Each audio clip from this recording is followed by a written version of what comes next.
बिस्मिल्लाहिर्रहमानिर्रहीम। स्टूडेंट्स, आज जो लेसन हम लोगों ने शुरू करना है ये आपके चैप्टर 16 का most important and critical topic है। और मैं पहले बता दूं, ये नॉर्मली स्टूडेंट्स को थोड़ा सा मुश्किल लगता है, थोड़ा सा ड्राई है टॉपिक ये, but I will try my level best to convey you its basic concept as simple as possible.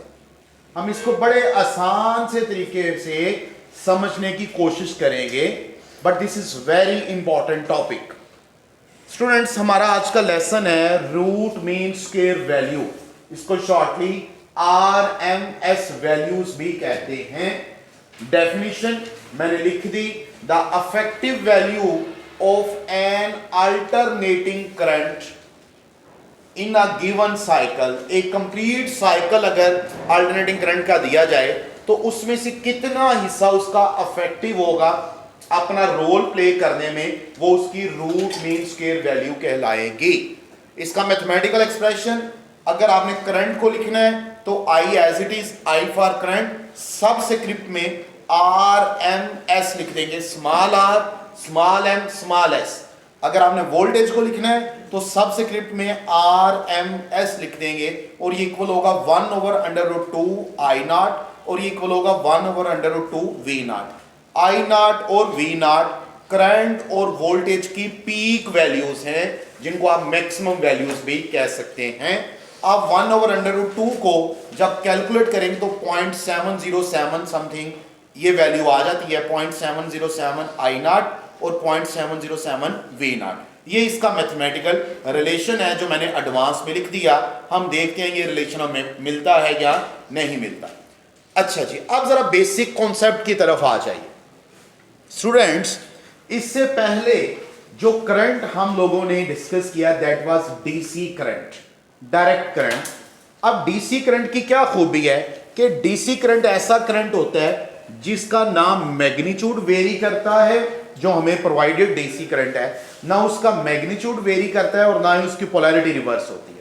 एक स्ट्रेट लाइन की शक्ल में मैंने आपको डीसी करंट दिखा दिया। इसकी जो भी वैल्यू है स्ट्रेट लाइन बता रही है कि थ्रू आउट वही वैल्यू रहेगी, वैल्यू के अंदर किसी किस्म की कोई फ्लक्चुएशन नहीं आएगी। अगर फ्लक्चुएशन आएगी तो उसी के हिसाब से हम कर्व बना लेंगे। स्ट्रेट लाइन बता रही है कि उसकी वैल्यू में कोई चेंज नहीं आएगा। लेट्स से अगर 10 एम्पेयर करंट दिया है तो स्टार्टिंग से एंड तक किसी भी पॉइंट पर चले जाएं तो इसकी वैल्यू क्या होगी, 10 एम्पेयर ही होगी। इसके आगे आप एम मीटर लगा देते हैं। सर्किट में कंप्लीट नहीं कर रहा, लेकिन कॉमन सेंस है, कंप्लीट सर्किट है, बिल्कुल ऐसे का ही है, हमने डीसी सोर्स लगा दिया। तो ये जो एम मीटर है इसकी वैल्यू को कैलकुलेट करेगा, दैट इज 10 एम्पेयर। क्यों, कैसे कैलकुलेट करेगा, ये एवरेज या मीन वैल्यू को कैलकुलेट करेगा। चूंकि थारोली कंप्लीट लाइन में कहीं पर भी इसकी वैल्यू चेंज नहीं हो रही, तो आप चाहे 10 डिफरेंट पॉइंट्स ले लीजिए, 10 10 10 आएगा, उसको 10 पे डिवाइड कर देंगे तो आंसर फिर से सेम आ जाएगा। तो डीसी के केस में वैल्यू को कैलकुलेट करना कोई मसला नहीं है, हम इजीली कैलकुलेट कर सकते हैं। अगर इंस्टेंटेनियस वैल्यू देखेंगे तो वो भी किसी भी पॉइंट पर देख लेंगे 10 वैल्यू ही आएगी, और उन सब का मीन कैलकुलेट करेंगे तो फिर भी आपके पास 10 ही आएगा। तो इंस्टेंटेनियस वैल्यू कैलकुलेट करना भी आसान, अगर आप मीन वैल्यू कैलकुलेट करना चाह रहे हैं तो वो भी आसान, क्योंकि उसकी वैल्यू ने वेरी नहीं करना, कांस्टेंट वैल्यू है, मीन भी वही और आपके पास इंस्टेंटेनियस वैल्यू भी वही आएगी। लेकिन जब एसी करंट को यूज किया गया और एसी करंट को यूज करते हुए हमने इसको किसी भी लोड से गुजारा, लेट से ये आपके पास एक बल्ब है जिसकी कोई रेजिस्टेंस आर है और इसके साथ आपने सीरीज में एम मीटर लगा दिया।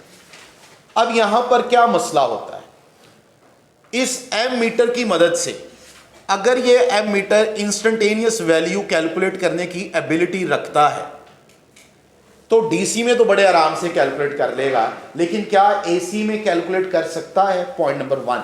अच्छा, अगर वो कैलकुलेट कर भी लेगा, क्या वो अफेक्टिव होगी, देख लेते हैं। मैंने आपके सामने ये एसी करंट, अल्टरनेटिंग करंट का सिर्फ एक पल्स बनाई। अगर मैं कहूं कि मेरे पास 60 हर्ट्ज फ्रीक्वेंसी है अल्टरनेटिंग करंट की, तो फ्रीक्वेंसी की क्या डेफिनेशन करते हो, number of waves passing through a point in 1 second. इसका मतलब है 60 हर्ट्ज का मतलब है कि एक सेकंड में इस तरह की 60 वेव्स जनरेट होंगी in 1 second. This is known as 60 hertz. अब एक वेव को जरा समझ लेते हैं और फिर इसको 60 से मल्टीप्लाई करके देखिएगा हमें क्या फील होता है। मैंने ये एक वेव ली, इस एक वेव को एसी आगे एमीटर लगा दिया, देखते क्या करता है। अब ये एक वेव ये है, अब गौर कीजिए इस वेव की यहाँ पर वैल्यू, ये जो वेव है ये वैल्यू 0 है, 0 से फिर वैल्यू बढ़ रही है, बढ़ते बढ़ते मैक्सिमम हो रही है और मैक्सिमम से क्या हो रही है, कम हो रही है। यहाँ से यहाँ तक इसकी इंस्टेंटेनियस वैल्यू हर लम्हे क्या हो रही है, चेंज हो रही है। Point to be noted. 5 मैंने सीधा पॉइंट्स लिए, 5 ले लिया, 7 ले लिया, 10 ले लिया, फिर इसी के कोरस्पॉन्डिंग 7, फिर इसी के कोरस्पॉन्डिंग 5 और फिर वैल्यू 0। इसका मतलब ये हुआ कि इमेजिन कीजिए, जरा अपना ख्याल उस तरफ लेकर आइए कि अगर एमीटर ये लगा हुआ है तो एमीटर अगर सिर्फ इतने से साइकिल की वैल्यू कैलकुलेट करे, चाहे एक सेकंड के लिए या हाफ सेकंड के लिए, और गौर कीजिए ये एक वेव के लिए कितना सेकंड चाहिए होंगे, 1/60 सेकंड। तो आपके पास मुकम्मल हर लम्हे उसकी वैल्यू क्या हो रही है, चेंज हो रही है। तो एसी ये जो एमीटर है ये कौन सी वैल्यू बताएगा? अच्छा, एक तो वैल्यू मैग्नीट्यूड चेंज हो रहा है, फिर एक आफ्टर हाफ कंप्लीशन फिर उसकी पोलैरिटी भी रिवर्स होगी।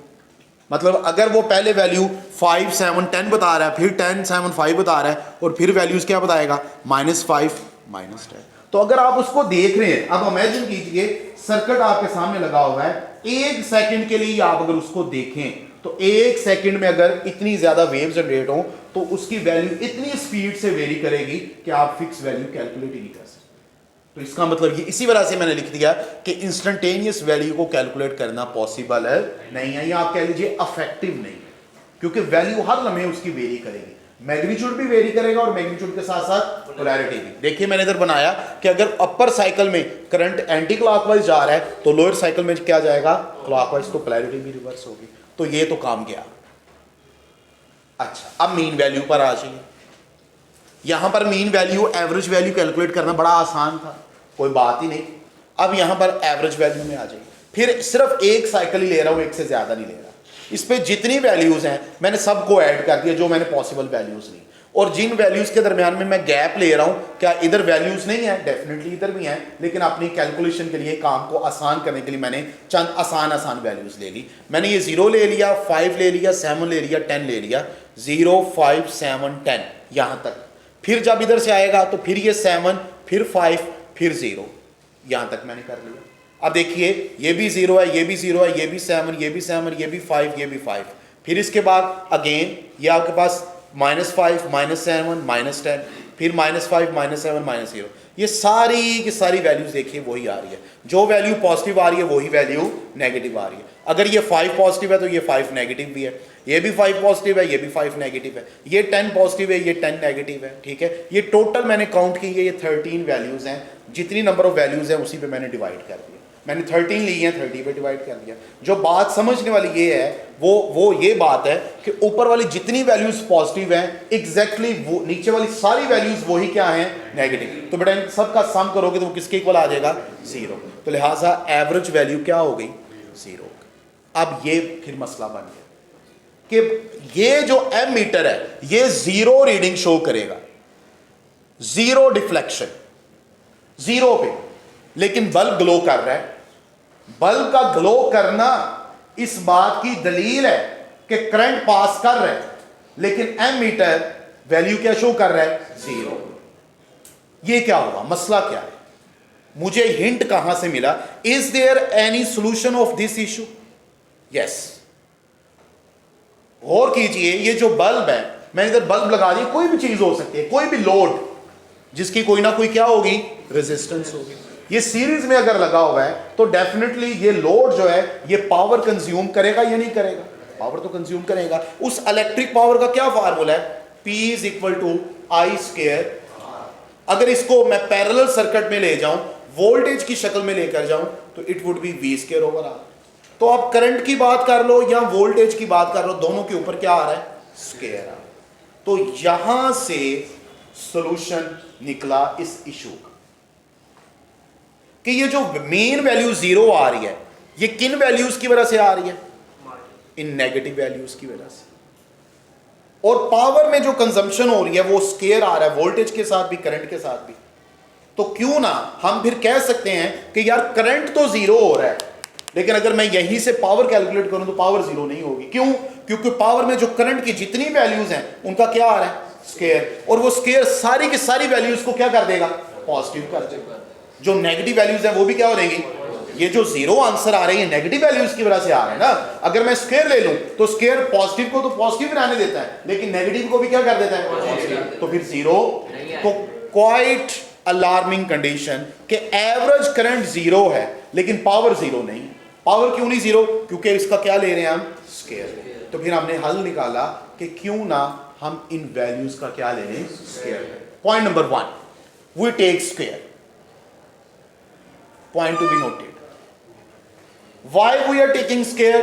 To avoid negative values। Negative values को अवॉइड करने, नेगेटिव वैल्यूज को फिनिश करने के लिए हमने स्क्वायर ले लिया। अच्छा, अब स्क्वायर ले लिया। स्क्वायर का भी एक इशू है, वो तीसरे पॉइंट पे मैं डिस्कस करूंगा, लेकिन स्टेप नंबर 1 हमने क्या ले लिया? स्क्वायर ले लिया। जब स्क्वायर ले लिया तो ये अगर आपके पास ये वैल्यूज हैं जो मैंने ये ग्राफ बनाया हुआ है, ये वैल्यूज है, ये अपर पॉजिटिव है, ये क्या है? लोअर। जब आप स्क्वायर लोगे तो स्क्वायर दो चीजों के ऊपर अफेक्ट करेगा। जितना इसका मैग्नीट्यूड है, 10 है, 7 है, 5 है, इस मैग्नीट्यूड को भी 2 टाइम्स कर देगा। 5 का स्क्वायर 25, 7 का स्क्वायर 49, 10 का स्क्वायर 100। एक तो मैग्नीट्यूड बढ़ जाएगा, तो देखिए ये एम्पलीट्यूड बढ़ गया, ये एम्पलीट्यूड इंक्रीज हो गया। Point number 1। दूसरा, ये जो नेगेटिव कर्व है इसको भी वो उठा के ऊपर ले जाएगा। देखिए मैंने नीचे नहीं बनाई, ये वैल्यू मैंने ऊपर बनाई। तो इसने दो काम किए, एम्पलीट्यूड भी इंक्रीज कर दिया और नेगेटिव वैल्यूज को क्या कर दिया? पॉजिटिव। अब ये बात याद रखिए, this is very critical point. Amplitude increase हो रहा है, 2 टाइम्स हो रहा है, डबल हो रहा है, उसका स्क्वायर हो रहा है। एक्चुअल नहीं है, उसका क्या हो गया? स्क्वायर हो गया। ये बात आपने याद रखनी, this is very important point. अच्छा, अब आपने स्क्वायर ले लिया, आगे चलिए। अब ये जो एम मीटर है ये किस वैल्यू को मेजर करता है? मेन वैल्यू को।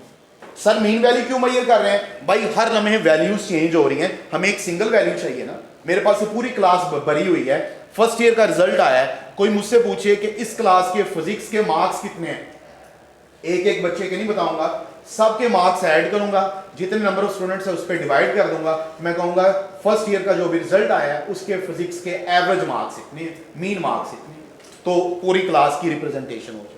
अब ये पूरी एक कर्व है, उसकी वैल्यूज वेरी कर रही हैं, मुझे सारी वैल्यूज नहीं चाहिए, I need single value. For that purpose I must have to take mean value और एवरेज वैल्यू। तो सेकंड स्टेप ये हुआ कि मुझे पहला स्टेप स्क्वायर ले लिया और स्क्वायर के बाद मुझे कौन सी वैल्यू चाहिए? मीन वैल्यू चाहिए। अच्छा, अब मीन कैसे कैलकुलेट करें? मीन के लिए वैसे डिफरेंट कैलकुलेशन के मेथड्स हैं, कुछ बड़े मुश्किल से भी हैं, मैं आसान वाले मेथड की तरफ जा रहा हूं ताकि जो आपके लेवल तक, आप प्री मेडिकल के स्टूडेंट्स भी हैं तो आपके लेवल तक जो चीज़ बड़ी आसान सी हो, मैं उसी मेथड को अडॉप्ट कर रहा हूं। जरा मैंने ये एक वेव बनाई है, जानबूझ के मैंने 4 डिफरेंट कलर्स की। देखिए 0 से I0 ये वैल्यू है, फिर I0 से क्या हो रही है? 0, फिर 0 से I0, ऑल दो के विद नेगेटिव साइन पोलैरिटी को रिप्रेजेंट कर रहा है, लेकिन अगर मैग्नीट्यूड की बात करें तो 0 से फिर I0 और I0 से फिर क्या है? 0। अब गौर करें, मैंने इस वेव को 4 पार्ट्स में डिवाइड कर दिया, क्वार्टर बना दिया। ये 0 से जो I0 वैल्यू है, अगर गौर करें तो आगे जितनी वैल्यूज है वो इसी का रेप्लिका है, इसी को रिपीट कर रही है।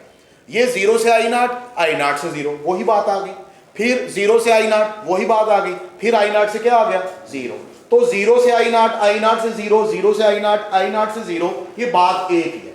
एक्चुअल में 2 वैल्यूज ही हैं, एक 0 है और एक क्या है?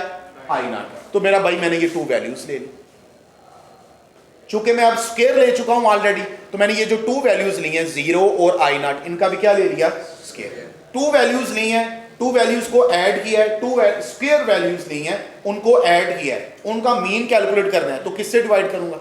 2 से। क्यों? क्योंकि कितनी वैल्यूज ली हैं? 2 वैल्यूज ली हैं, 2 से ज्यादा नहीं ली, तो 2 पे डिवाइड करूंगा। 2 पे डिवाइड किया, this is 1/2 I0 square. Is that clear?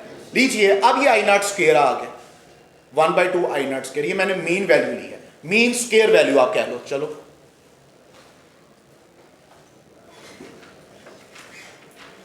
This is mean square value. अब इशू ये है, मैंने जब स्क्वायर कहा था तो मैंने एक सेंटेंस कहा था कि ये एक तो नेगेटिविटी को खत्म कर रहा है, नेगेटिव वैल्यूज को, ये एक पॉजिटिव साइन, लेकिन थोड़ा सा एक मसला हमें आ रहा है, क्या कि जो एक्चुअल वैल्यूज हैं ये उसको स्क्वायर कर रहा है। अगर एक्चुअल मेरे पास 10 है तो इसको क्या करके दिखा रहा है 100, अगर एक्चुअल 5 है तो उसको क्या करके दिखा रहा है 25, अगर एक्चुअल 7 है तो उसको क्या करके दिखा रहा है, मुझे तो क्या चाहिए, एक्चुअल चाहिए, मुझे एक्चुअल चाहिए ना, तो फिर एक्चुअल चाहिए तो मुझे स्क्वायर को क्या करना पड़ेगा, खत्म। तो स्क्वायर को खत्म करने के लिए क्या करूं, स्क्वायर रूट लीजिए मेरा भाई, थर्ड स्टेप में मैंने इसका स्क्वायर रूट ले लिया, तो I have 1/√2 I naught square which can be written as 1/√2 I naught.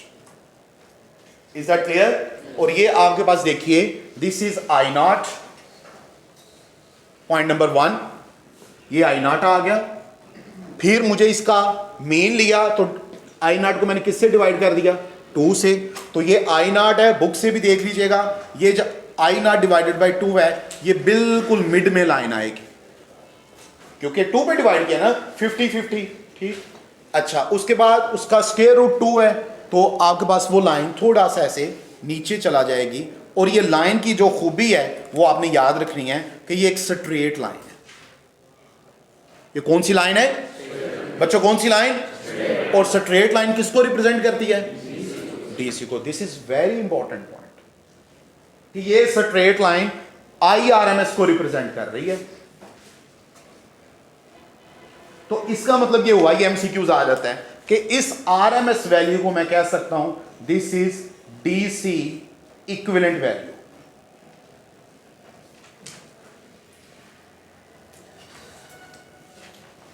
ये DC के इक्विवेलेंट वैल्यू है, ये बड़ी अहम बात है इसको यार। और लाइन भी आपको स्ट्रेट नजर आ रही है, देखिए बुक में भी आपको नजर आएगी।